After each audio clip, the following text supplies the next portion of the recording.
Âgé de quelques semaines à peine, ce jeune phoque affamé réclame sa part de poisson. Avec deux de ses congénères, il a été retrouvé échoué sur une plage de la côte atlantique en décembre. Recueillis par le centre de soins de l'aquarium de Biarritz pour être soignés, ils reprennent peu à peu des forces. Sans doute originaires des îles britanniques, ce sont les courants qui les ont fait dériver jusqu'à nos côtes. Chez le phoque gris, la mère va s'occuper du petit pendant 2 à 3 semaines et ensuite elle va l'abandonner, c'est ce qu'on appelle le sevrage.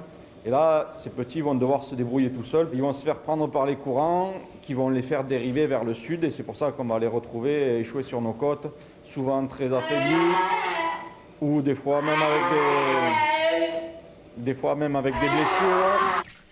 Chaque année, une dizaine de phoques échouent ainsi sur nos rivages. Beaucoup n'ont pas besoin de soins et doivent juste se reposer avant de repartir en mer. Dans tous les cas, les spécialistes préconisent de ne jamais s'en approcher et de contacter les pompiers, l'Observatoire de la faune marine de La Rochelle ou l'aquarium de Biarritz si l'animal est blessé ou en détresse. Il peut y avoir des risques d'aller au contact de ces animaux parce qu'ils peuvent être porteurs de certaines maladies qui sont transmissibles soit aux autres animaux comme les chiens par exemple. Mais en plus de ça, il y a certaines maladies qui sont aussi transmissibles aux êtres humains. Donc pour des raisons de sécurité et de tranquillité aussi pour l'animal qui a vraiment besoin de se reposer, on conseille de ne pas s'approcher à moins d'une cinquantaine de mètres donc, de ces animaux lorsqu'ils sont sur les plages.